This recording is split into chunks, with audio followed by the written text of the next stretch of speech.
Hello friends, and welcome to another exciting episode of Nintendo Lore 101.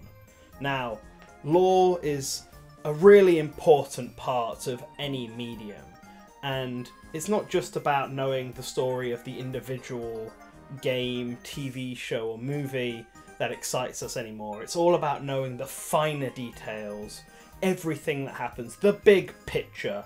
That's why we all like games, right? For that really strong narrative. And Nintendo, it has a weird history with lore, doesn't it? You've got very straightforward ones like the Metroid timeline, where the biggest thing you could argue is whether the Prime games exist in the regular ones or not. And then you've got the Zelda timeline, which is its own can of worms, but it's reasonably understood nowadays. That's the hotly debated one. And then you have the Pokemon timeline, and no one knows what the hell is happening in that timeline at the moment. Don't even get me started. The most consistent timeline is probably the Kirby timeline, and that's really because just every game happens consecutively, at least as far as we're aware. But today, I wanted to take you on a journey through a timeline that Nintendo hasn't discussed very openly, and fans have only dabbled in. But I think I've pieced it together. This is, of course, the Super Mario timeline. And with my trusty whiteboard here, I'm going to take you through every single game and place them in one long chronological list. Make sure you're taking notes. This will all be on the test. Sit back, relax, have a nice Italian coffee and a bowl of spaghetti, and we'll get started.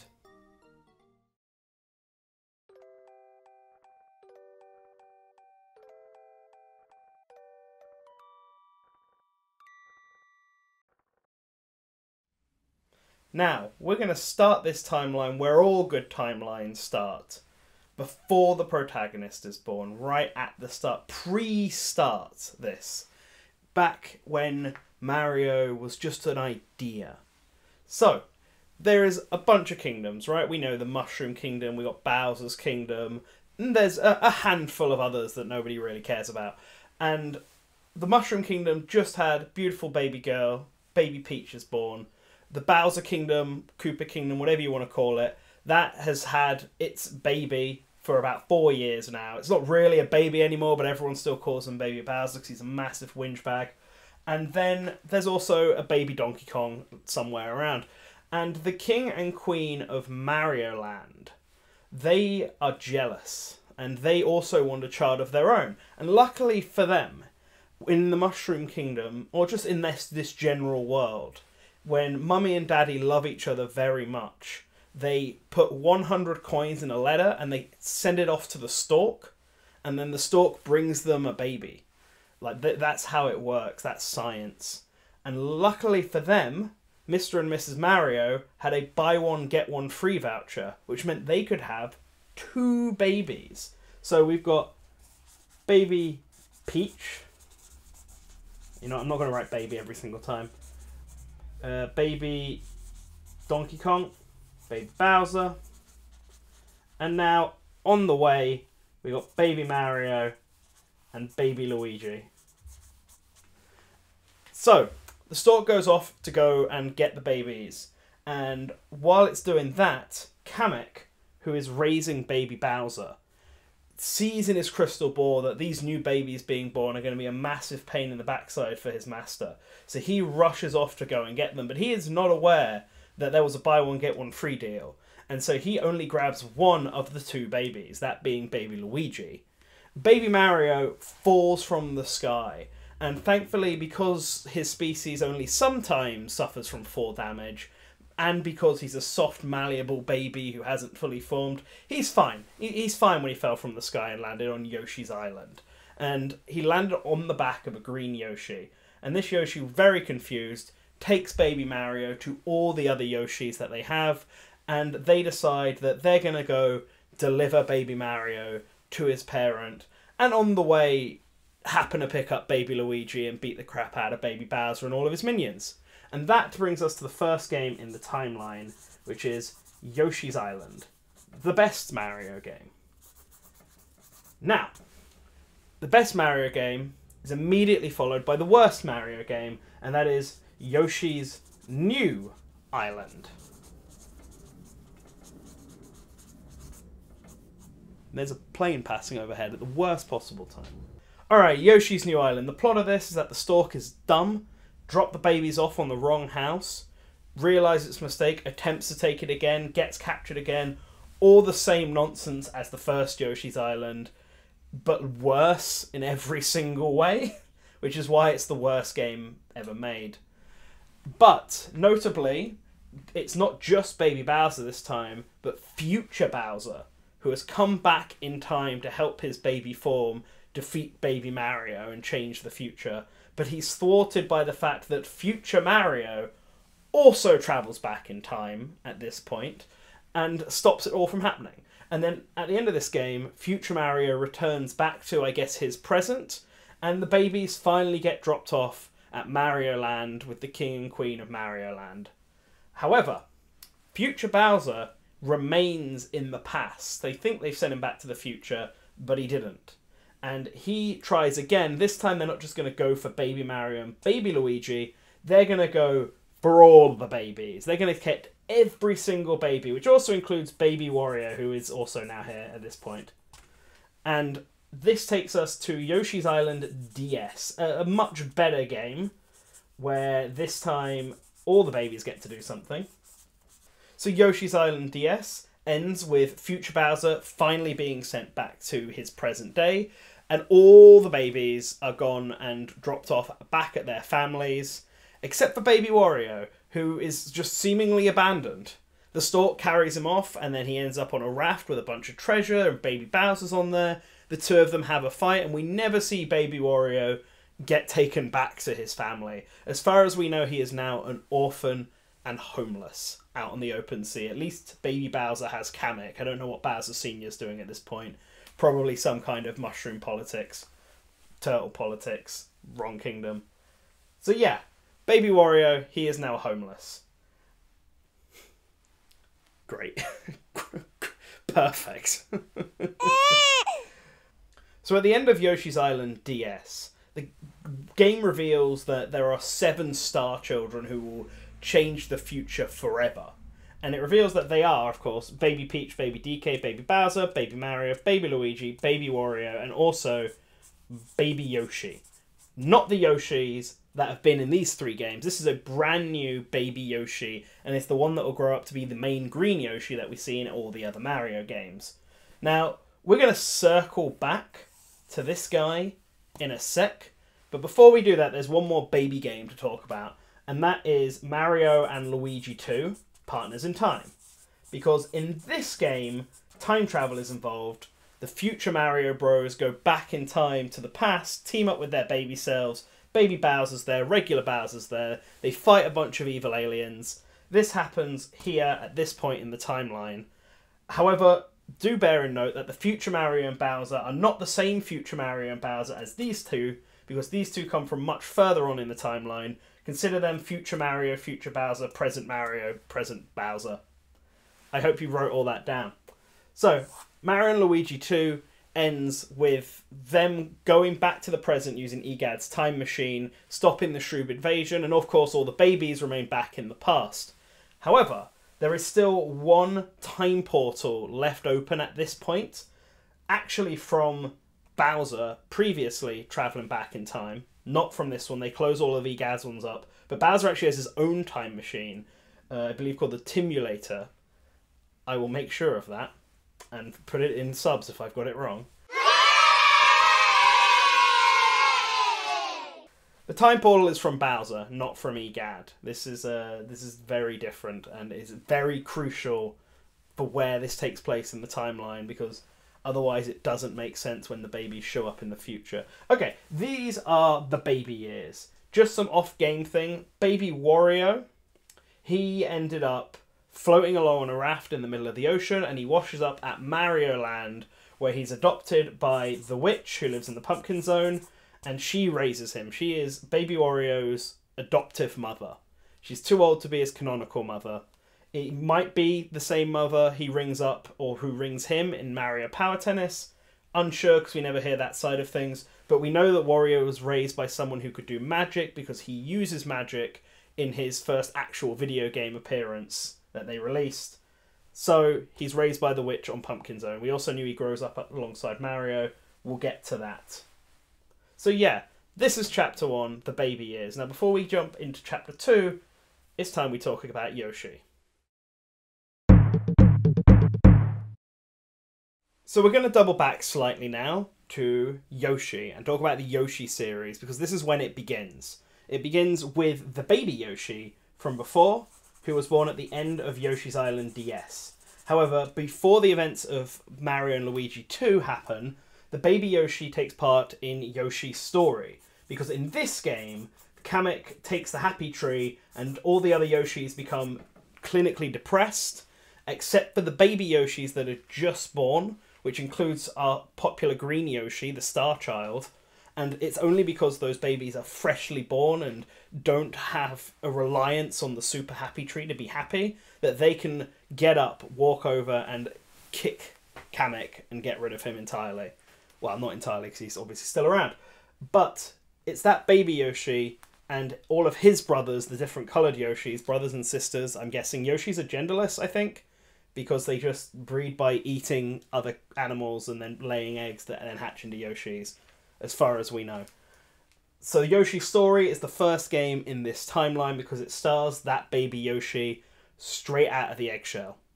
The next game is Yoshi's Universal Gravitation, or Yoshi Topsy-Turvy, I guess, for you Americans.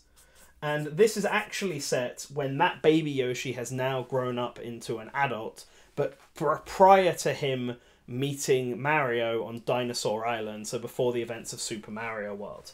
And in this game, it's an older Bowser as well, has come to attack Yoshi's Island, but the whole thing gets turned into a book by a spirit named Hongo, and Yoshi has to go through, beat up Bowser and his minions, and try and turn the world back to normal. He's not very amused by any of this, but he does it. Plane again. I don't even think I live near an airport. I don't know why I'm hearing so many planes today. So after the events of Yoshi Topsy-Turvy, Yoshi and all of his friends realise that having all of their eggs in one basket, so to say, on just Yoshi's Island is not a good idea. So they all set off to colonise various islands around the sea. This includes Dinosaur Island, where the events of Super Mario World happen, and Yoster Isle, which we see during Super Mario RPG. This is obviously where Mario and Yoshi will end up meeting, and they'll hang out for a bit, and eventually our popular baby Yoshi, who's not a baby anymore, will get invited to live at Princess Peach's castle, where he will be for basically the remainder of the timeline at that point. And then he'll team up with Mario during some downtime, and they'll come up with Yoshi's Cookie, and Mario and Yoshi, and Panel de Pon, not Lip Edition. So, yeah, you know, all of the Yoshi puzzle games basically will happen much, much later, so there's a massive gap between these two. But that's really it for the Yoshi timeline. Now, I hear you asking, what about Woolly World and Crafted World? If those are canon to the timeline, they would happen around here, somewhere, between Yoshi's Story and Yoshi's Topsy-Turvy, because Baby Bowser's still a baby. However, those are pretty sure that they are not canon to the main timeline, and there's a reason for that, but we'll explain that later on. So now that was just a slight side tangent for Yoshi. Let's go see what Mario's up to. Let's go! Last we left Mario, about 4 minutes ago, he was finally with his family, he'd been to the future and back, and there was a time portal which he'd constantly be going to the future and back with as a baby, but now he's growing up, and growing up in Mario Land with his brother Luigi and his mum and dad, they were also on very familiar terms with the neighbouring kingdoms and land, which included the Mushroom Kingdom and Sarasa Land. So our characters this time are Mario, of course, his brother Luigi, and then the two girls, the two princesses that they love to hang out with, Peach and Daisy. And now, growing up, Mario is very popular. Both girls swoon over Mario. They both want to get his attention. But Mario, he doesn't care. He wants to play with his toys. He wants to play with his brother. He's not got any time for the cooties. And so Mario is just oblivious to the whole thing. And Luigi might have a crush on Daisy, we don't know at this point, but he prefers playing with his brother as well. So the two of them like to hang out, and they only really hang out with Peach and Daisy when they come to visit. Someone else that Mario likes to hang out with is Wario. And now Wario isn't a royal, he doesn't live in the castle, he lives outside. And so whenever Mario goes outside to play around Mario Land, he sometimes runs into Wario. And the two are kind of playmates. Now, as far as Mario is concerned, they're good friends, but as far as Wario is concerned, not so much. See, every time that Mario wants to play a game with Wario, it's usually something like Cops and Robbers, except Wario has to be the robber every single time. And Mario doesn't really hold back when he gets into his role-playing. Hence why he wears all the funky outfits, he really likes to get into it. And stuff like Mario will invite Wario over to play, but it'll really be to do the chores, and Wario will have to do the worst chores of all the ones that Mario has been given. And considering all the girls like Mario as well, and Wario definitely likes Peach, there's some tension building up there. Like, Wario's definitely not a fan of Mario, even though Mario thinks everything is fine. And plus, I mean, he's super jealous of Mario's castle. I mean, who wouldn't? It's massive. There's a giant robot of Mario. In fact, Luigi's the one who should feel bad, because he doesn't have a giant robot named after him. Poor Luigi. But anyway, Mario, despite being the privileged child, is tired of all of this. He just wants to go on an adventure.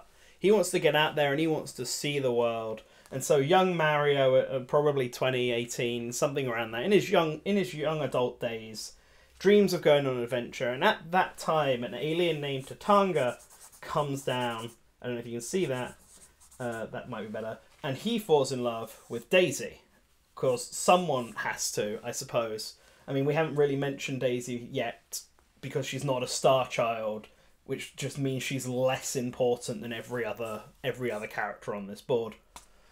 Anyway, Tatanga falls in love with Daisy and kidnaps her, and Mario uses this as an excellent opportunity to go on an adventure. See, Mario's also sort of worried because the line of succession is coming up. Unfortunately, Mr. and Mrs. Mario, they're dead now. We don't know how they died, but Mario is next in line, and he doesn't want to be tied down to being king. So the second he finds out about any kind of danger, he runs off. He takes off on the Sky Pop and he goes away. And that gives us Super Mario Land on the Game Boy. That is the first adventure of adult Mario. So while he's going off fighting aliens, and presumably, I guess, Luigi maybe went with him, he's not in Super Mario Land, but he's definitely not at home at this point because Wario takes advantage of the situation. He breaks into Mario Castle, changes all the locks, hands them out to all the people around the island, including his mum, the witch, and yeah, just takes over and becomes the new king of Mario Land, which I guess at this point would be Wario Land, but that's getting ahead of ourselves.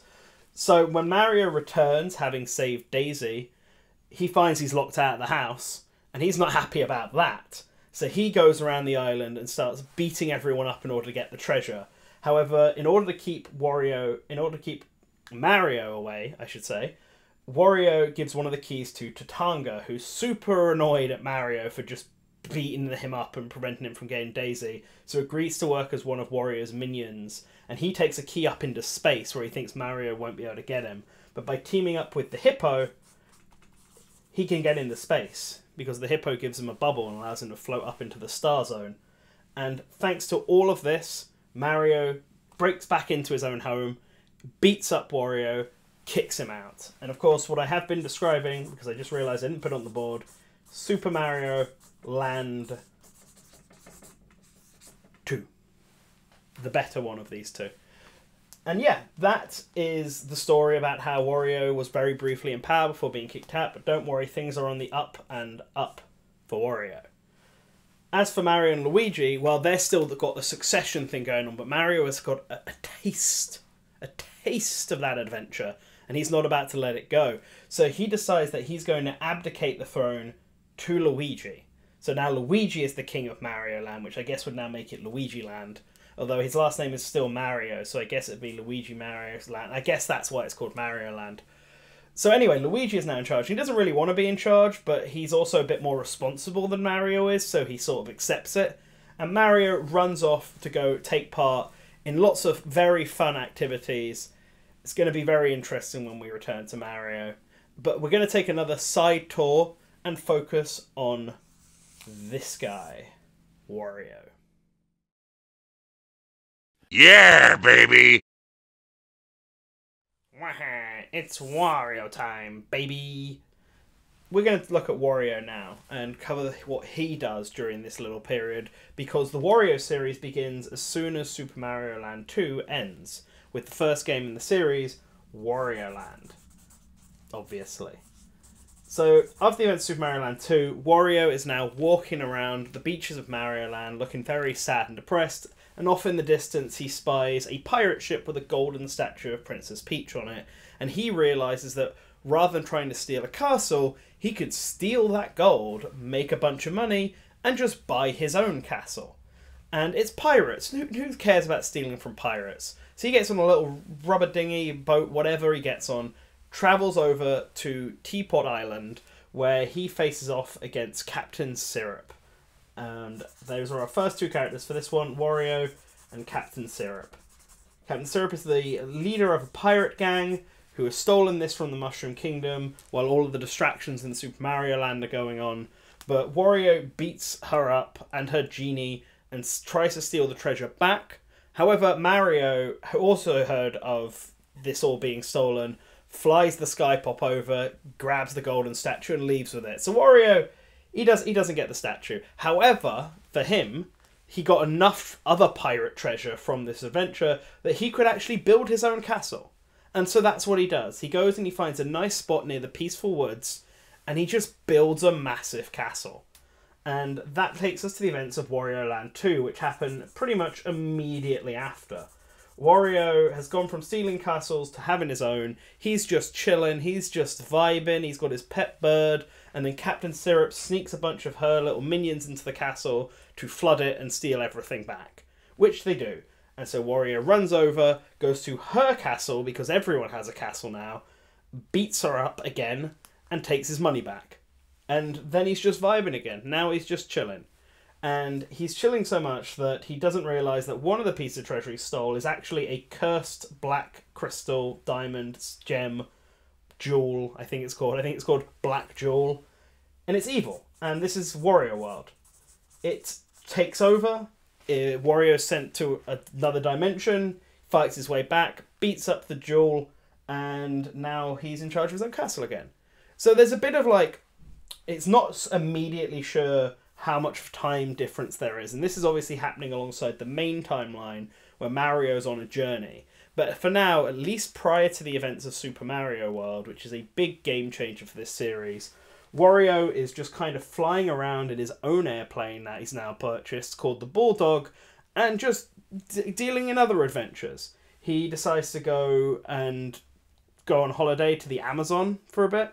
Well, actually, before he does that, while he's flying around in the Bulldog, in the back of a cave while he's searching for treasure, he finds a book that has been cursed, and he goes inside of it, and this is the events of Wario Land 3, where he beats up Rudy the Clown and frees the curse and gets a lot more treasure. And then on his way back, he stops in the Amazon, chills there for a bit, and we get Wario Land Virtual Boy. And these all happen in one journey, because after Wario Land Virtual Boy, Wario takes all of his treasure, maybe even a bunny girl he meets, and drops them off back at his castle. And he's just vibing from then on out, really. Expanding his castle, going on more treasure hunts. We don't see any games for this. But the next time we see Wario is after the events of Super Mario World, because Yoshi is now around. He has now met Mario. This is the nexus point for splitting the series into 2, 3, 4 parts. So Super Mario World, and this brings back Mario into the picture, and also brings in the fairy Wanda. So Wanda is a fairy who lives in the peaceful woods, and Wario goes there. Mario, Peach, Yoshi, and Luigi all go to the peaceful woods, and Wario sees them overhead and decides to drop a bucket on Mario's head. Not very nice of him, but thanks to Wanda, they end up stopping him, I guess. Wanda ends up meeting up with Mario and co, helping them get through various challenges. They beat up Wario. Wario flies away. That was the events of Mario and Wario. Not very significant, but it is the first time that Mario and Wario have met since Super Mario Land 2. So that's something, at least. So at this point in the timeline, Wario is at his high, so it only makes sense that after Mario re-enters his life, that it all comes crashing back down again. And the next game we have on our timeline is Wario's Woods. So Wario has continuously been expanding his empire over the Peaceful Woods, which is where Mario and Wario took place, and he's now just made the animals who live in those woods go a bit nutty, they're getting really fed up. And Mario and co get complaints from the fairies, not Wanda, I mean she might be one of them, but they're complaining about it all, and they end up sending Toad to go and deal with it. So Toad teams up with Birdo, and the two of them go through Wario Woods, like, get rid of all of Wario's minions, confront the big man himself, and then Toad uses a bomb and completely blows up Wario Castle. And also the Bulldog. Wario basically loses everything. He gets kicked out of the woods, his castle has come down, his airplane has been destroyed. He's really just got whatever little bit of money he has left that he could recover from all the explosions that Toad caused. And down on his luck, Wario kind of decided he's had enough of being around these people who, like, I didn't even put Toad there, enough of these people who aren't jiving with his life, his peaceful life that he wants. So he takes his money, gets in his car, and he moves to Diamond City on the other side of the country, basically. If New Donk City is on the east coast, Diamond City is on the west coast. And so Wario drives over there, he gets a small ground level bungalow flat thing. It's got a garage in it that he keeps his car and he keeps all of his treasure and stuff. And that's where he starts chilling. He goes back to treasure hunting. Mario's Picross happens at some point during this, where he runs into Mario again while he's looking for treasure. But this time he manages to get the treasure. And then Captain Syrup re-enters his life once more, having heard of all the bad stuff he's gone down, and thinks that she can lure him in with the promise of even greater treasure, which is where Wario Land Shake It happens. And in Wario Land Shake It, Wario goes on a massive adventure, fights more pirates, saves an entire parallel world, only to have all the treasure stolen by Captain Syrup at the end, so he's still got nothing. Wario Master of Disguise also happens just after this, and it's really not until Wario Land 4, which is the game that then follows this one, that Wario's luck turns back around again. He finally gets a lead on a new treasure in Wario Land 4. He goes to these ruins, he meets the, I guess, deceased Princess Shokoro, so I'm going to write her name down, Shokoro, and he gets all of her leftover treasure, all of her kingdom's treasure. And he takes that back and he uses it to buy himself a nice house on top of a hill on Diamond City, in addition to keeping the garage that he keeps his car in down at the bottom. He also buys himself a motorbike, and he's just chilling here, and it's time that Wario becomes an entrepreneur, because it's at this point that the WarioWare series begins. So Wario, he uses the money from Wario Land 4 to start his own video game company, and that just keeps bringing the profits in, and he's pretty happy at this point. Wario will re-enter the main Mario timeline much, much later on, but for now, he has been a treasure hunter, he has owned a castle, he has had his entire livelihood destroyed, but he's now built himself back up again, and is now a corrupt CEO of a video game company. What more could you ask for?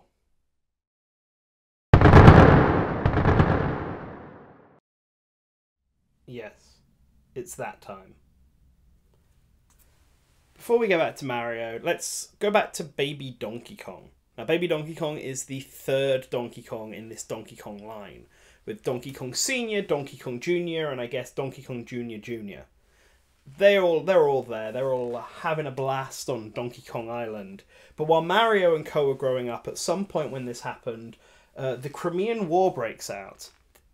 So what is the Crimean War exactly? Well, it's just an offhandedly mentioned war in Donkey Kong Country 3 that we don't really know much about, but we know that the bears are involved, and I think we can reasonably assume that the Kongs are also involved, and the Kremlins, given that the name is the same sort of wordplay that they use, they're also probably involved. So we have the Kremlins, who live in the northern Cremisphere, which is just south of Donkey Kong Island. That's where they live at this point. versus the Kongs and the Bears.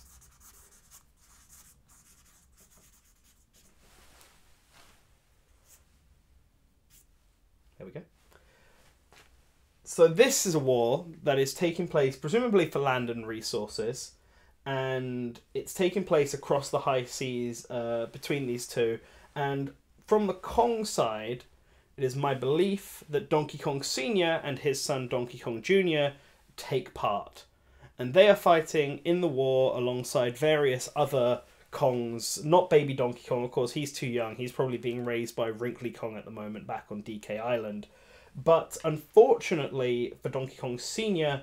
and Donkey Kong Jr., put them both down here, Sr. and Jr., they both become prisoners of war, captured by the Kremlins and put into a jail. And we don't know how they managed to take hold of it. It's assumed that King K. Rool is also in this war, but he might not necessarily be the leader at this point. But maybe he overpowered them, or maybe it was Mario. Because for you see, Mario also took part in this war, and he was on the Kremlin side. In the Game & Watch game Mario Bombs Away, we can see that Mario was fighting in some kind of jungle-based warfare alongside other people from his species. So it's presumed that after Mario left Mario Land, he ended up doing various things and somehow got conscripted into this fight. So it's my belief that Mario teamed up with the Kremlings because Mario is a good-natured person and he does want to help people, even if he can be oblivious to the larger pictures a lot of the time. And he likely came across the Kremlins first, and so decided to join their side and fight against the Kongs, who they probably convinced him were the bad guys in this situation. The reason I think Mario fought with the Kremlins is because in Mario Bombs Away, the military uniform he wears is very similar to the military uniform worn by the Kremlins in the first Donkey Kong Country game. Now, this is probably a good time as any to talk about retcons. The series has had a few retcons, the most infamous one being that Mario will be raised in Brooklyn and grow up in Brooklyn and then enter the Mushroom Kingdom that way. But that's been changed now to sort of remove real-world locations, which is funny considering what we'll get to later on. But in the original Mario Bombs Away, it seems like Mario's taking part in the Vietnam War, but in this new retcon timeline, Vietnam doesn't exist in the Mario canon. So, presumably, given where the Mario Bombs Away also takes place before Mario's gone back to the Mushroom Kingdom, the Crimean War seems like a good choice for where... Not that any war is a good choice to take part of, but Mario likely took part in it. And because this is a natural segue into how he meets Donkey Kong Sr. and Donkey Kong Jr. Because like I said, Donkey Kong Sr. and Jr. became prisoners of war, and they were sold off to the circus, a travelling circus, which Mario also chooses to join at the end of the war. A war that the Kremlins will lose, and they will be kicked off of the Northern Cremisphere, and they'll have their new island, which I've forgotten the name of. Crocodile Island. So King K. Rool will settle on Crocodile Island, become the new ruler, and they will live a pirate life for a while, going around stealing resources and building up, while slowly destroying Crocodile Island with pollution and amusement parks and all other dark and evil capitalist stuff. But Mario's in the circus now, and so is Donkey Kong Sr. and so is Donkey Kong Jr., and they also meet a woman called Pauline at the circus. And that takes us to our next chapter in this story.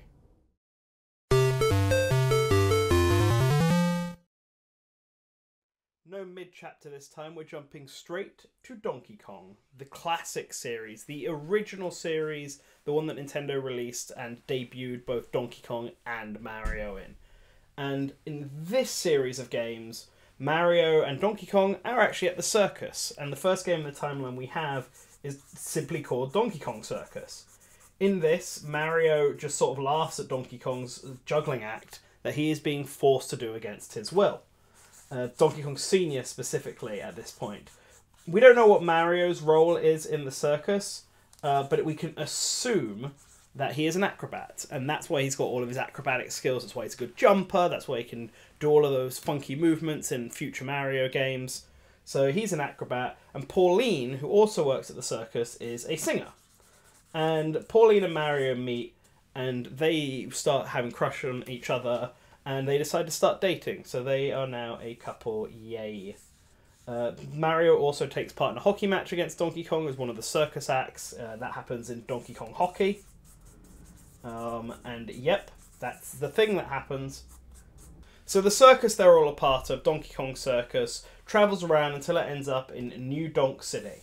And at this point, Mario and Pauline have been dating for a bit, and they decide that they're both going to leave the circus, and Mario's going to take a job as a carpenter, and they're going to move in together, and it's going to be lovely. But Donkey Kong isn't happy about this. See, Donkey Kong's having a pretty miserable time at the circus, but one thing he does look forward to is Pauline singing. He really likes the sound of her voice. So finding out that Mario is going out with Pauline, which he already didn't like because Donkey Kong likes Pauline, you know, despite the fact he has a wife at home, but I guess hard times. Finding out that Pauline is leaving is what tips him over the edge. And so he kidnaps Pauline, and they get onto a bunch of scaffolding, and he wants to take Pauline away. Mario ends up rescuing her, and this is the event of the original Donkey Kong. So after this happens, it's decided that Donkey Kong is far too dangerous to be keeping around, and so he's going to be deported and sent somewhere, possibly to die. We don't know, but we do know that Mario is put in charge of taking Donkey Kong to wherever this place is, because Mario has beaten Donkey Kong once before. And that takes us to the events of Donkey Kong 2 and Donkey Kong Jr. In these games, Donkey Kong Jr. is now our protagonist. See, he was sitting out when the Donkey Kong stuff happened, and obviously he's not happy about his dad being taken away. So he escapes the circus, he chases after Mario, and he eventually frees his father from Mario's clutches, and they go into hiding for a bit.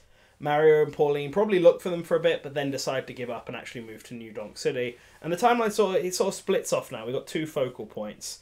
So for Mario, because this is just the simple one, Mario moves to New Donk City with Pauline. He does some freelance carpentry, and he briefly works at a cement factory, which is where Mario's cement factory fits in. As for Donkey Kong, however, him and his son Donkey Kong Jr., they find a nice tropical greenhouse to go and chill in and hide from, and it reminds them of Donkey Kong Island. And Donkey Kong still wants to impress Pauline, so he decides to use this opportunity to prove that he's a good father, and so he begins to teach Donkey Kong Jr. maths, which is where DK Jr. maths fits into the timeline. And he's doing that, he's trying to prove that he's a good dad, but eventually they get found by a man called Stanley the Bugman. I mean, I guess the Bugman isn't his actual last name, but that's what we call him. His name is Stanley, and he owns the greenhouse that Donkey Kong's hiding in, and he's not too happy about the giant ape living there rent-free, messing around with all the plants. So they have a battle, and eventually Donkey Kong is kicked out because Stanley sprays so much pesticide at him he just can't take it anymore. But now that he's out, now that he's lost his hiding place, he may as well go and find Pauline again. And he does. They go back to New Donk City. He appears, he kidnaps Pauline, he has another confrontation with Mario, but this time he's prepared, both because he's a lot smarter and also because he has his son with him this time. And so they manage to avoid Mario's capture, run around New Donk City, and eventually leave into the jungle and this massive wild goose chase across the whole country. And that is the events of Donkey Kong 94 on the Game Boy, which is also one of the best games on the Game Boy. And if you haven't played Donkey Kong 94, what are you doing? What are you doing? So Donkey Kong 94. At the end of this game, though, their goose chase has gone so wild. It's been on a ship. It's been on a plane. They eventually end up back at the Mushroom Kingdom again. And Donkey Kong eats a bunch of super mushrooms and grows massive. But Mario ends up beating him regardless and knocks him off the tower. And then Mario eats a bunch of super mushrooms and becomes Super Mario, which is the first time he's done it since Super Mario Land 2. And he picks up Donkey Kong, ready to get rid of him, until Donkey Kong Jr. shows up. He's obviously been around, but he shows up after this conflict and just kind of explains to Mario and Pauline what has happened. See, it turns out Donkey Kong's training of Donkey Kong Jr. in maths and possibly music as well, but we never saw that, and maybe even English. Donkey Kong Jr. is just a smart kid. He manages to explain to Mario and Pauline what has happened, their tragic history, the Crimean War, the prisoners of war, all of this, and Mario and Pauline feel very bad for Donkey Kong, and they decide to let him go. They decide they're going to help him get back to Donkey Kong Island, and everyone makes up, and they go. They go back to Donkey Kong Island. Oh, I forgot to mention, as part of trying to impress Pauline, Donkey Kong buys a tie with his initials on it. Steals a tie with his initials on it, and that is the iconic tie that he will then pass down to baby Donkey Kong, who we'll get to in a sec. So, Donkey Kong. He goes back to DK Island, and Donkey Kong Jr. presumably doesn't stay on DK Island. In fact, I think he goes back to the Mushroom Kingdom because he just prefers it, which is why he never shows up in any of the Donkey Kong Country games, and instead only ever shows up much later down the timeline when everyone's chilling and playing sports and kart and stuff like that. So Donkey Kong Jr. decides it's either travelling, going back to the Mushroom Kingdom, doesn't really matter. Point is, Donkey Kong goes back to DK Island finally, Mario and Pauline go back to New Donk City, but on their way there, they decide to check at Mario Land again. Because Mario hasn't been home in years now at this point. He's been travelling around the world. And he goes back and he finds it's in an absolute state. Luigi has not been the best of kings. He didn't really want it in the first place, but he's been very lax and lazy, and the kingdom's suffered because of it. So when Mario shows up with Pauline, he decides that he doesn't want to be king still, but he also doesn't think Luigi is suited to be king. And so he invites Luigi to also abdicate at the throne and run away from his responsibilities and move back with him to New Donk City with Pauline, which Luigi accepts. So Luigi gives his throne to someone on Donkey Kong, someone at Mario Land. Maybe it's the hippo. The hippo takes over Mario Land and becomes its next king. And Mario and Luigi leave to go back to New Donk City with Pauline. And Donkey Kong, as soon as he arrives on DK Island and all the stress of everything that's happened to him over the many, many years, from the war to being a prisoner to being in the circus to being mocked, ages considerably. Like, all the stress is relieved and he ages like 20 years in an instance. And he becomes Cranky Kong. And the baby Donkey Kong is now all grown up, because remember, he's the same age as Mario, so he's also like in his young 20s at this point. And he becomes the next Donkey Kong, and he inherits the tie from Cranky Kong. And that does it for this part of the story, but let's stay on DK Island for just a little bit longer. Oh, banana. Okay, so we're going to breeze through the Donkey Kong timeline just a bit here, because it's pretty straightforward. So last time we left off, Cranky Kong is now here. Donkey Kong Sr., he has aged considerably, and baby Donkey Kong has now grown up to become the new Donkey Kong, and has inherited Cranky Kong's tie, and now wears it. But Donkey Kong, while he's strong, he's not the king of the jungle yet. So Cranky Kong, as his first job as his grandfather, sends Donkey Kong off to the other islands, Banana Island, to meet a bunch of monkeys who will put him on the challenge to become the king of the jungle. That's Donkey Kong's goal, to become the very best like no one ever was. He goes up against a bunch of other Kongs like Dread Kong and Karate Kong and Cactus Kong, and in the end beats them all up and is declared king of the jungle. That's Donkey Kong Jungle Beat. So when he returns, he is now the top dog, and he has proven that he has inherited the will of Donkey Kong, although Cranky Kong is still cranky, so he's not that impressed. Like, he's willing to acknowledge that Donkey Kong's probably the strongest one there, but he's not willing to acknowledge that, you know, he's up to snuff yet. That's just how Cranky Kong is, you know, back in my day. Anyway, everyone else is super thrilled about Donkey Kong's return, especially his little buddy Diddy Kong, who Donkey Kong calls his nephew, but really a lot of the Kong family are like a found family. It's more like a tribe. Cranky Kong and Donkey Kong Jr. are all related. Wrinkly Kong is definitely Cranky Kong's wife. But like Diddy Kong, Funky Kong, etc., we don't know how they're all related to each other. They're just part of the same Kong conglomerate. But anyway, they're all pretty chilling until King K. Rool shows up, being a pirate, I guess he's built up his army since the Crimean War and is now ready to try and take the bananas from Donkey Kong Island again. Maybe that's even why the Crimean War happened. So that's where the events of Donkey Kong Country happen, Donkey Kong Country 1, 2, and 3, and Donkey Kong Land 1, 2, and 3. And they happen in Country Land, Country Land, Country Land, that order. Pretty straightforward.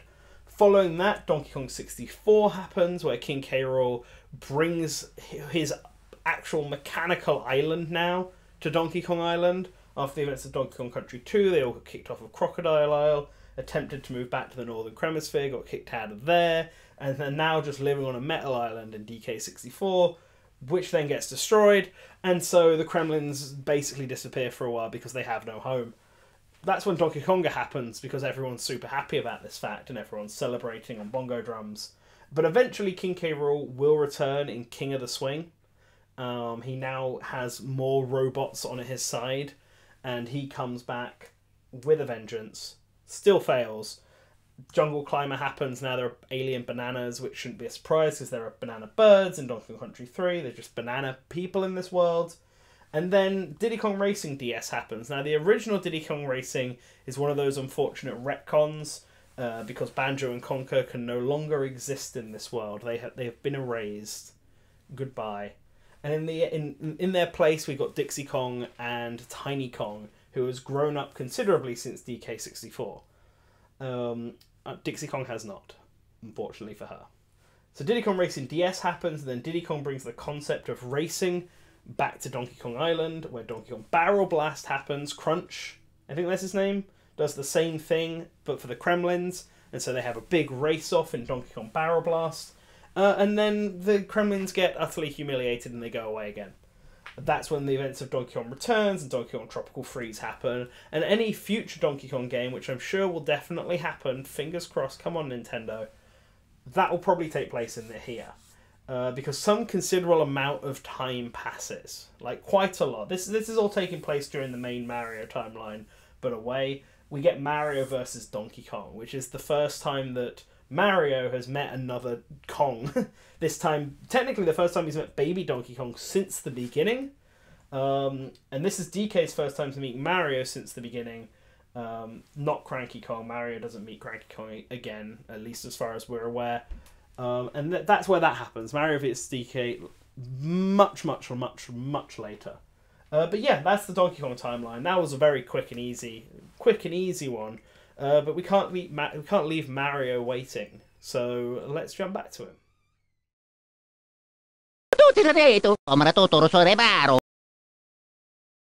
Okay, back to our main man Mario. So last we left off, him and Pauline went to go visit Luigi. Luigi was doing a bad job as king, and so now Luigi is going with Pauline. Just as a reminder of everyone's relationships at this point, Pauline is dating Mario, Luigi is now living with Mario, they're all living in New Donk City. During this time away, Daisy and Luigi have started seeing each other a bit more. They're not going out or anything, but Daisy's crush on Mario is kind of fading away, and she's now sort of a bit more on Luigi. He's vice versa. Peach has just been doing her own thing, and she is now the well, she was already the Prince of the Mushroom Kingdom, but now she's essentially in charge because her father, who's the king, has decided to retire. And so he has gone off to, I guess, a mushroom resort and has just chills there for the rest of the timeline. He never shows up. He's only mentioned offhand, but he's clearly still alive because otherwise Peach would become queen at that point. So, yeah. Bad dad. So Mario, Luigi, and Pauline, they move back to New Donk City. And Luigi joins the company that Mario worked at, the cement factory, and this is where we get Mario Bros. But not the Mario Bros you're thinking of. This is Mario Bros on the Game & Watch. And they both work there, doing boxes, doing a bit of carpentry, and they hate it, so they both decide to leave. And they go and join Spike's wrecking company. And this takes us to Wrecking Crew, where they both work as builders for a bit, but they really don't like their boss, Spike. He's a bit of an a-hole, and he keeps getting into conflicts with them, and in the end they decide they've had enough of working for him as well, so they decide to go freelance, and they change careers, they stop being carpenters and builders, and they become plumbers. And this brings us to Mario Bros, the one that we're all familiar with. So Mario and Luigi are doing some freelance plumbing jobs, and then they get hired by the mayor of New Donk City at the time to go and deal with the sewage problem that's been happening underneath town. And when they get there, they find out that the sewage, like, clog-ups is caused by shell creepers and sidesteppers and fighter flies all coming through a warp pipe to the Mushroom Kingdom and just messing around, you know, with the sewer system and ruining everything. So Mario and Luigi clear this up by getting rid of them, using power blocks to knock them away, and then they go through the warp pipe to see if they can figure out what's happening at the cause, and this takes them back to the Mushroom Kingdom. And when they arrive at the Mushroom Kingdom, they find chaos is just happening all over, because Bowser has re-entered the picture. Now that Peach is in charge of the Mushroom Kingdom, Bowser is looking for someone to get married to, and he has his eyes on Peach. He likes Peach, so he went over to try and propose to her. She said no, so he's kidnapped her instead and used magic from Kamek to turn the residents of the Mushroom Kingdom, the Toads, into stone blocks. So Mario and Luigi show up. They find out what has happened. They travel around the Mushroom Kingdom, rescue all the Toads in Bowser's fort, beat up Bowser, and this is the first time Mario and Bowser have really met each other since they were babies. Probably Mario would have been way too young to remember anything, all of these people. Bowser might remember Mario, not very clear. Point is, it's been a long time. Bowser gets beaten up, and Peach gets rescued. And that's the events of the first Super Mario Bros. And we also get the Lost Levels as well, which is kind of a retelling, kind of it just happens again at the same time. Bowser's brother is in this one, but he never shows up again after this point. So he's clearly like the runt. He's the Luigi. He's blue, so we're going to call him Blueser. So Blueser shows up very briefly, and then he's never seen again. So those are those. So after Mario and Luigi have been heroes and rescued Peach, they're praised by the Toads. Everyone thinks they're amazing, and Mario loves the attention. This is that adventurer feel he was going for when he originally left Mario Land. And so he decides he doesn't want to go back to being a plumber. He doesn't want to go back to being a builder. He wants to stay and be a hero in the Mushroom Kingdom again. So him and Luigi, they of course abdicated their throne, or potentially the Mario Land was annexed into the Mushroom Kingdom. We don't know for sure. They don't want to be king, though. They want to be heroes, so they build up a house on the outskirts of Toad Town that both Mario and Luigi live in, where it's close enough that they can go and visit Peach. It's also at this time that Mario starts to like Peach a little bit. Whether Peach still likes Mario or not, who knows? It's been a long time. But of course, Mario's dating Pauline at this point, and he goes back to New Donk City and tells her what happened and invites her to move to the Mushroom Kingdom with them. But Pauline has just started a very potentially successful political career in the New Donk City ladder, and so she doesn't want to leave. She wants to stay in the city. She likes it in the city. But Mario does want to leave. He wants to go back to the Mushroom Kingdom. And so because of that, because of conflicts and interests, they break up. They're no longer dating. But at least they leave each other on good terms. Like, this isn't a painful breakup. So Mario and Luigi, they build a house. They move back to that house. And then one of the first night's sleeps they have there, we get Super Mario Bros. 3, which is just a dream. Bad dreams have been happening. Did I say 3? Super Mario Bros. 2 is when that happens, sorry. Wart tries to steal people's dreams, or he messes with Subcom. He tries to take over Subcom. It's not really sure how Mario, Luigi, Peach, and Toad, main Toad, these are the Toads, but there is a central Toad, how these 4 ended up being sucked into Subcom through dreams. They just kind of do, and they beat up Wart. But that was a very interesting first sleep at Mario's house, for sure. But yeah, with that, the Marios are now officially the Super Mario Bros. And they are back in the Mushroom Kingdom after so long. And that sort of ends Mario's adventures around the world as a freelancer, I guess. Now he's a hero. And that will change the timeline somewhat and the events of what happens next. But thankfully, I'm here to guide you through it, so let's not waste any more time. So long, Bowser! So let's get back to wherever we were. I believe it was Super Mario Bros. 2 is what we ended on. And to be honest, going forward, a lot of it is going to be pretty straightforward at this point. A lot of the events don't naturally tie into each other like massively. Some of them do, and I'll highlight them ones. But for now, the first thing we're going to talk about is Super Mario Bros. 3, but not Super Mario Bros. 3. Because Super Mario Bros. 3 is a stage play. And this isn't the stage play. The stage play will happen much later, but the stage play is based on actual events that happened in the Mario canon, as shown in Super Mario Sunshine by Flood. Therefore, Super Mario Bros. 3, the actual events with Bowser and the Koopalings kidnapping Princess Peach and various other kings from different kingdoms, that does happen.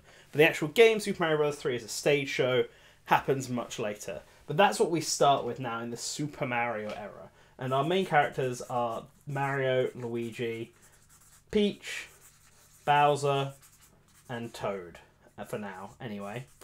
Eventually, Yoshi will join them in this era, finally. My handwriting is garbage, and I'm doing this very fast.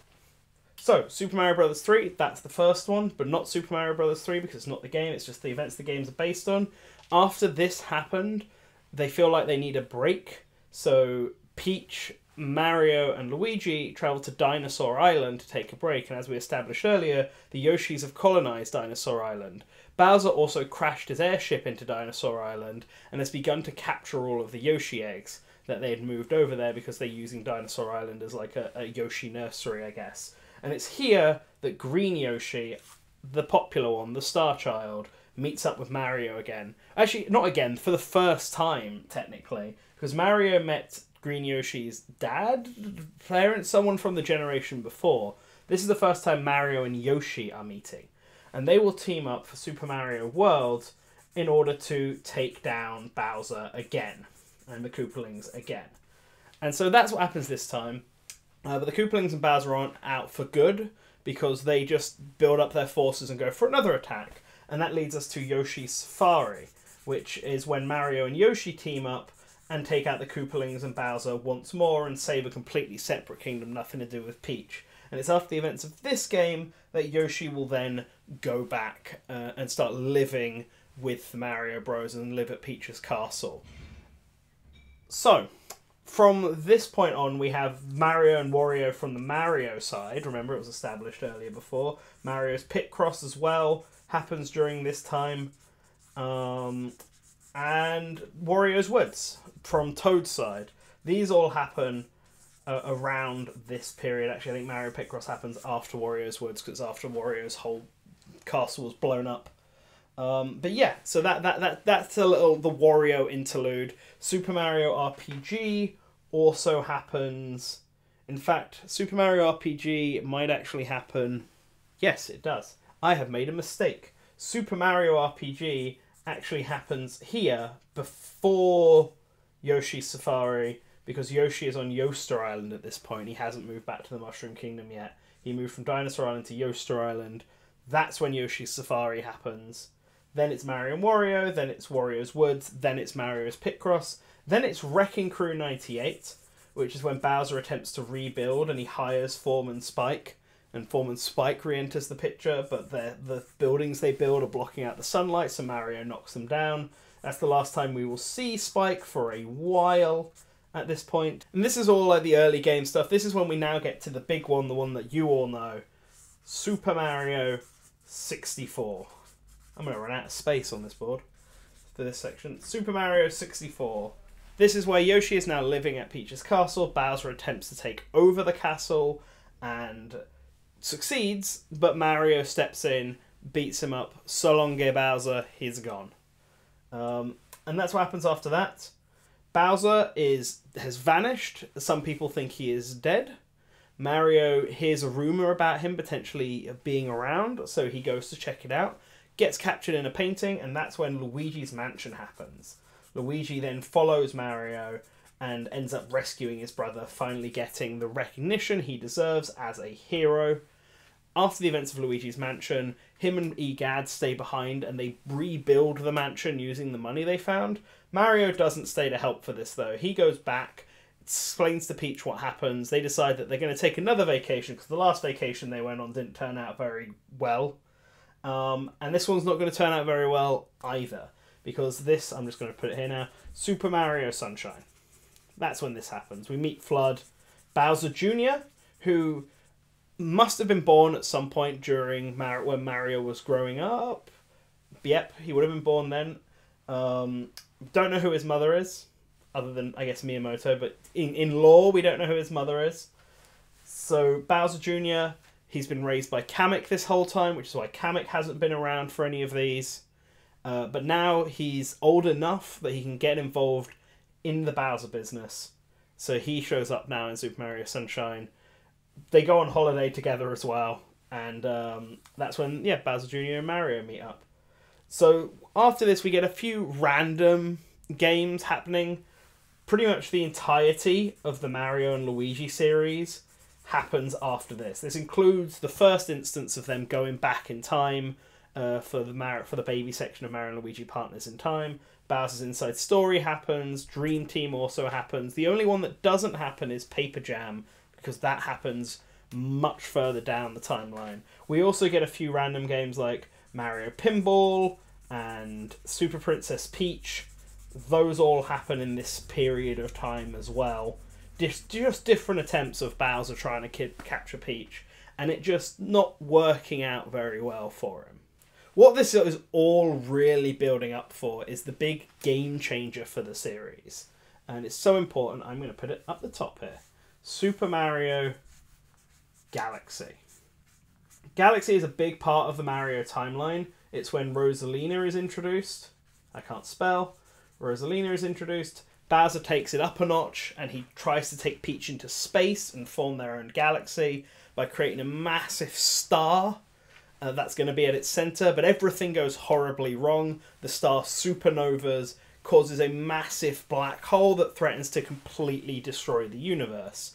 So Rosalina, as the goddess of space, essentially at this point, takes all the Lumas, uses her ancient magic, I guess space magic, resets the universe entirely, creates a new galaxy. Now this doesn't cause the past events in the world to not take place anymore. This isn't a timeline reset. This is a spatial reset. So with this new galaxy, all of the different lands form and change and mould. The Mushroom Kingdom is obviously still there, but it's sort of misshapen. Presumably nothing outright gets erased from existence, you'd hope. I'm assuming Mario Land is still out there somewhere. But space itself changes. There is a lot of destruction, though, however, which we will get to in the next part, because this is a good sort of stopping point for this chapter. Mario Galaxy resets the universe. Actually, Galaxy 2, I'll also throw that in here. So Galaxy 2 is actually just a story that Rosalina is telling the Lumas. She's just retelling the events of Galaxy 1 to them, with some added things. I'm sure Lubba is a real character in the Mario lore, but he's not actually involved in this. Maybe he met Mario at one point. Who knows? I mean, Rosalina sort of self-inserts herself into the story at the end. I guess because maybe her children were getting bored, or maybe she just really wants the attention. Anyway, enough of that garbage. Let's move on to something a bit more controversial. Boy, Mamma Mia! Okay, for the sake of being thorough, let's talk about Paper Mario. So, the Paper Mario series exists in a different universe separate from the main universe. So you've got the main verse, and then the Paperverse.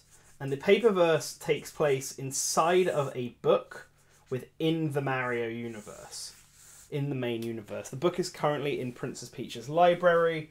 We don't know when this universe came into being. If you remember Hongo from Yoshi's Universal Gravitation, he had the power to turn things into books. And Kamek has also shown that power in Yoshi's story, so it's clearly a magic that exists. So we don't know if this was a land, like a long time ago, that was turned into a book and has since had Mario characters written into it. We really don't know how the property of book magic works.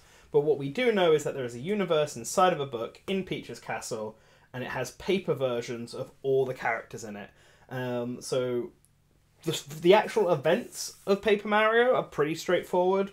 They basically just happen in release order, with the one exception being Paper Jam, which takes place after Color Splash. Because in Color Splash, that is the first time the Paper Koopalings were introduced, and the game heavily implies this is the first time Mario has ever met the Koopalings. He doesn't seem to know who any of them are, but he will meet the not Paper Koopalings in Paper Jam.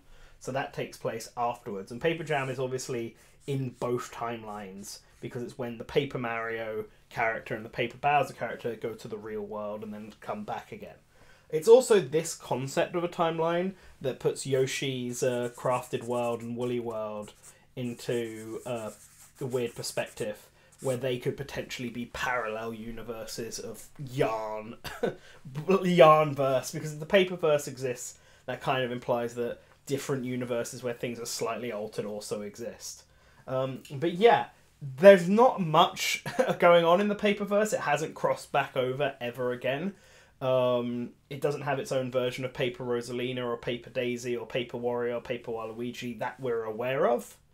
But yeah, that is where the Paper Mario stuff lies. So let's chuck that away now and return back to the main universe.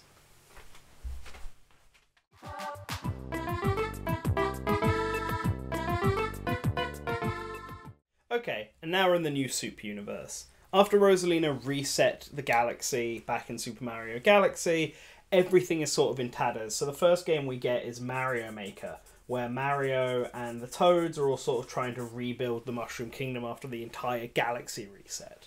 Once things have sort of settled down, Peach invites Mario, Luigi and Wario over to her castle to make sure everything is alright, and this is when the events of Super Mario 64 DS happen. So, unlike Diddy Kong Racing DS, which, you know, doesn't... only the DS one is canon now, Super Mario 64 DS 1 and 2 both still happen. So we get Super Mario 64 DS where Bowser attempts this again with a few new minions under his belt. Doesn't quite work out. So that happens. From Super Mario 64 DS, we then move on to the new Super Mario Bros. Series. This essentially all happen in order. We know that Super Mario Bros. 1 and Wii are the first two that happen. 2 and U could happen in any order, really, but it probably makes more sense that 2 goes first. It's just, there's no reason to complicate things. With U, that's when Toadette sort of steps up and becomes like her own like important Toad at this point. She like sort of stands out. This is where she makes a name for herself. We've also got Mario, Luigi as well. We'll just throw them all in here. So that's when the new Super Mario Bros. Series happens.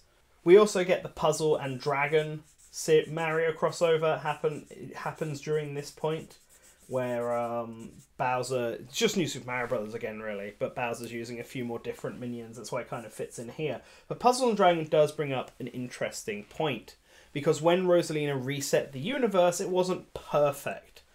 She was obviously... It required some space fandangling, and there's been a rip and tear in space. And that rip and tear in space goes from the Marioverse, which I'm just going to call it, to Earth.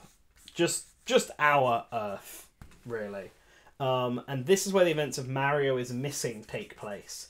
Because Bowser kidnaps Mario. He discovers this rip in space that leads to the real world. So he kidnaps Mario and he drops him in the real world so that he would just... hoping that he'll stay out of the way.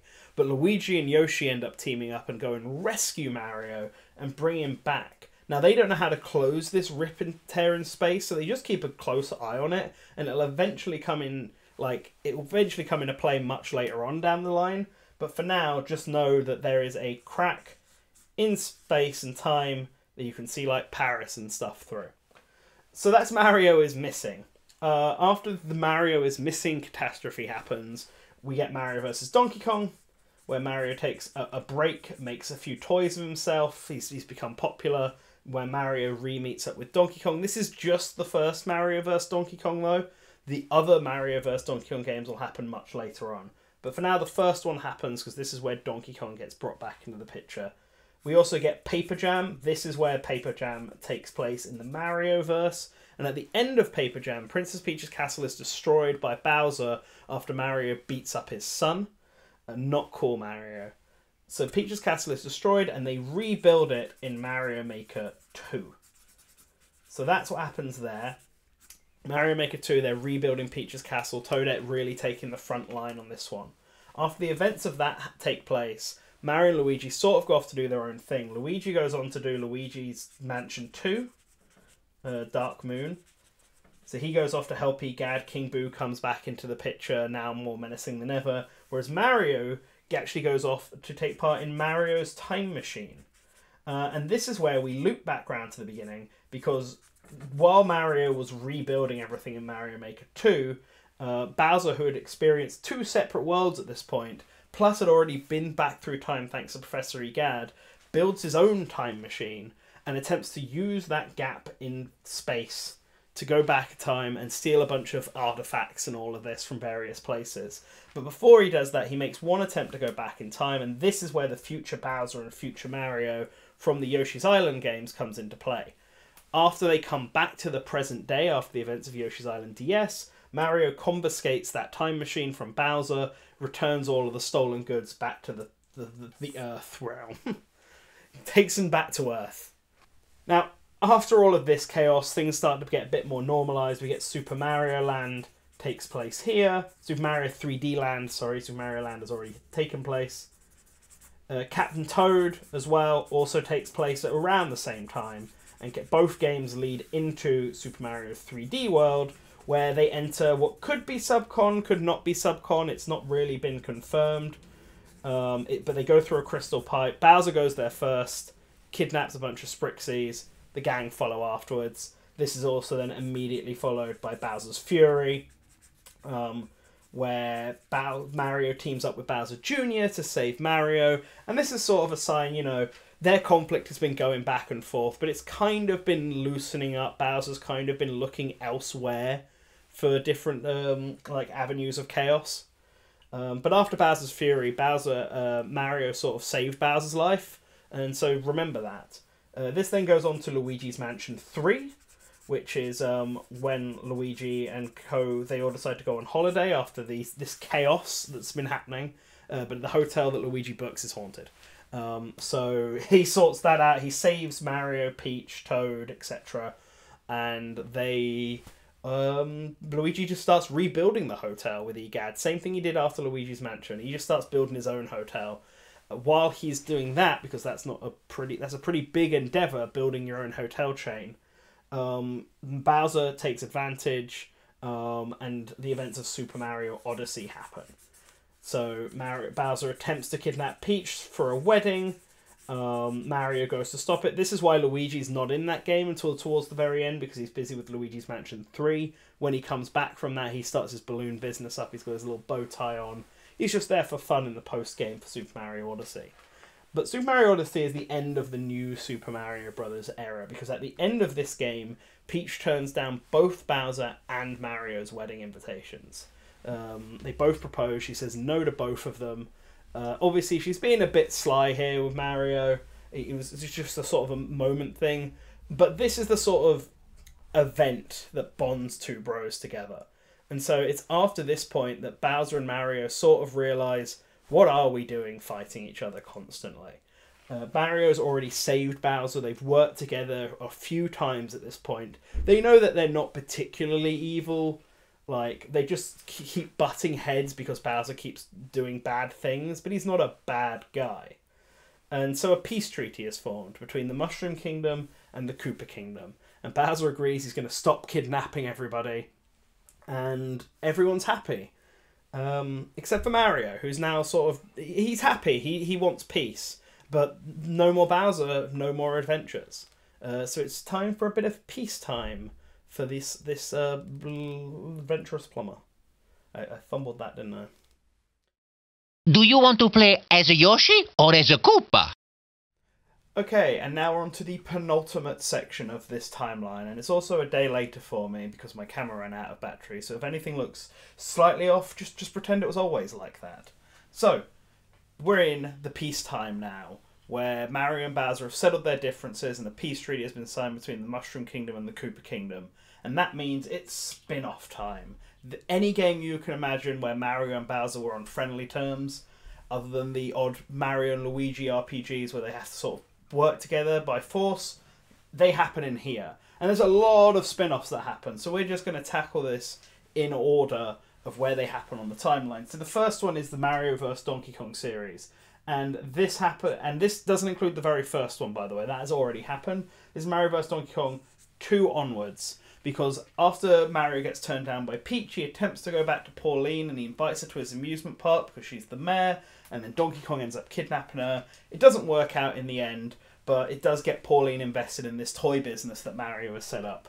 Following on from that, we have Dr. Mario, where Mario decides he's going to become a doctor for a bit after he attempts to stop some viruses from space from making everyone really sick. And then they all decide to become doctors after the infection just gets much, much worse. So all the Dr. Mario games, they basically happen in that order. Following on from Dr. Mario, we've got just a few random ones. The Yoshi spin-off series happens here. Yoshi's Cookie. Mario decides to open his own bakery up. Mario becomes a teacher for a bit, and Mario teaches typing. Mario also becomes an artist for a bit in Mario Paint.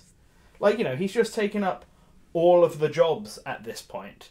And it's also at this point that they decide to go into the kart racing and all the sports careers. So we don't know which order these sort of happen in. It's a bit all over the place. Except we do know that tennis needs to be one of the first ones because of the fact that Waluigi is there. And this is when Waluigi obviously gets introduced. He gets him hired by Wario to be his tennis partner because Mario obviously has Luigi, Peach has Daisy. Wario has nobody. And he's jealous of Mario and Luigi's relationship. So he hires an aspiring actor named Waluigi to pretend to be his brother and invites him to all of these events and all of these sports stuff. So any of the games from the Mario Kart series, like Super Mario Kart, the first Mario Tennis on Virtual Boy, the early Mario Party games, those all just sort of happen before Waluigi joins, and then after he joins, then all the other Mario spin-offs happen, all the Mario sports ones. So Mario Strikers takes place, you've got Mario Sports Mix, which includes the basketball series,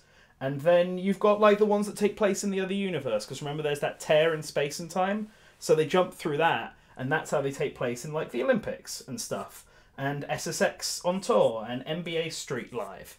These all happen, these are definitely all canon to the Mario timeline. Also, this rip in space doesn't just connect to the Earthverse, it also connects to the Squareverse. Like, evidently, as Sonic managed to get to the Earthverse as well, Earthverse must just be full of little rips and tears, so they get to meet all the Dragon Quest characters as well and play Fortune Street. So, these are all the sports games, party games, kart games. They just sort of happen in whatever order they need to happen in. After that, the gang decide that they're going to start, first off, they accidentally, because of this rip in space and time, it's also when the Rabbids show up, and Mario and co get sucked into that, and that's when the Mario and Rabbids series comes out. As of recording, 2 isn't out yet, but I think it's fairly certain to say 1 will happen immediately after 2. Then, all the sports and stuff are done. They decide to go into a bit more about show business, and they put on the Game & Watch gallery. So that's the next one. This is, if my maths is correct, 16. Number 16 in the spin-off line. So all the Game & Watch galleries, and these are just recreations put on for show. And we know this happens afterwards because Waluigi is there. Donkey Kong Jr. comes back for this because obviously DK Jr. at this point was like living in the Mushroom Kingdom. So he gets to show up in a bunch of these. And that all happens. And then, after all this is done, we get the Mario 3 stage play. The actual Super Mario Bros. 3. So I guess that's not a spin-off. It's a kind of an outlier in this, but it happens at the end of this timeline, where they decide to reenact like the greatest adventure Mario has ever been on. And after the events of this game, Bowser sort of realizes, wait a minute, I'm the bad guy. And he starts looking over all of this stuff, all the Mario parties and stuff, and he realizes that even though they're all meant to be on peace, he keeps being invited over by Mario and made to be the villain in all of these like little events and everything that's happening. And he realises that everyone still sees him as a villain, despite the fact that he and his family are just trying to be good to everyone now. And I don't think Mario's doing this intentionally. This is the exact same situation that happened with Wario when they were growing up. This is oblivious Mario. The Mario who he thinks he's doing all right, but he has to always be the cop. And in this case, it's no longer Wario, it's Bowser who always has to play the robber. I hit that harder than I thought I was going to do. So, Bowser, just like Wario in the past, really doesn't like this. He doesn't feel like he's getting any kind of respect from this. And because of that, the peace treaty ends up breaking down. And Bowser launches a surprise attack on the Mushroom Kingdom. He breaks their own version of the Geneva Convention, and he destroys Princess Peach's castle again, which leads us to the events, if I put it down here you probably won't see it, so I'm going to put it up here, of Super Mario Run. That's where this happens. Peach's castle is destroyed, even Daisy gets kidnapped, because Daisy's obviously been reintroduced at this point to the cast. They remembered that she existed, and they've invited her to all the parties and tennis games. He even manages to kidnap Daisy, and yep, everything goes to chaos, and Mario and Bowser go back to their usual routine. So it's a brief period of peace, but everything has to return to normal eventually. I hope she made lots of spaghetti! And here we are, the final part of the timeline. What does the future hold for Mario?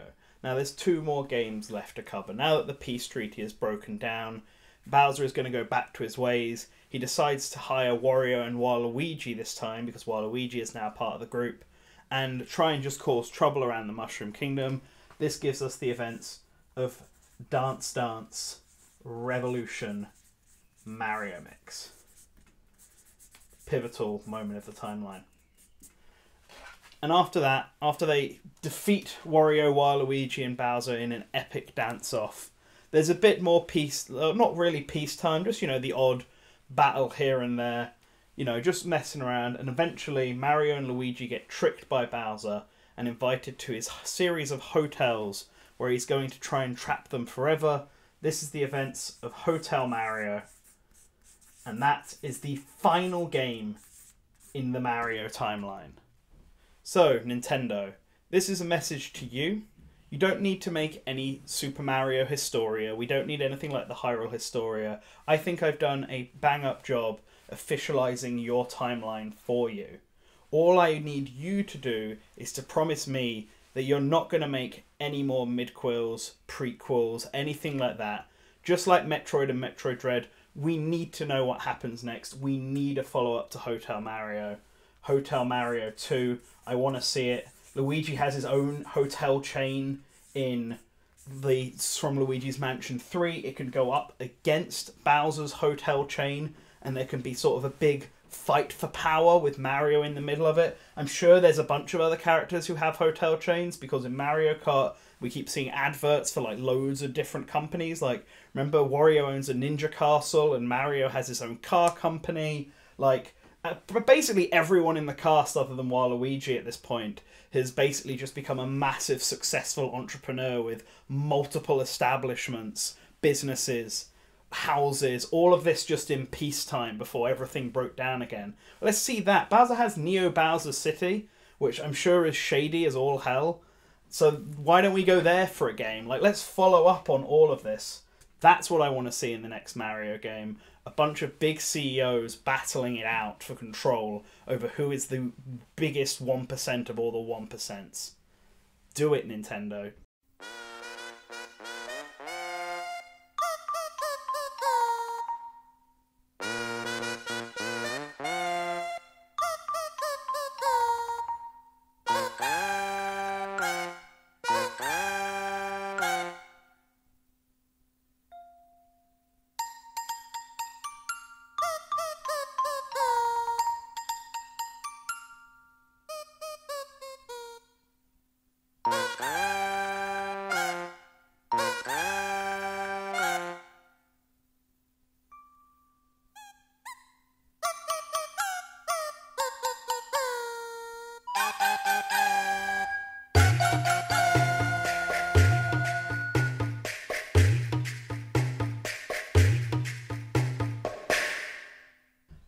And if you think that I forgot a game, if you think that there's a Mario game I've missed out, you're lying.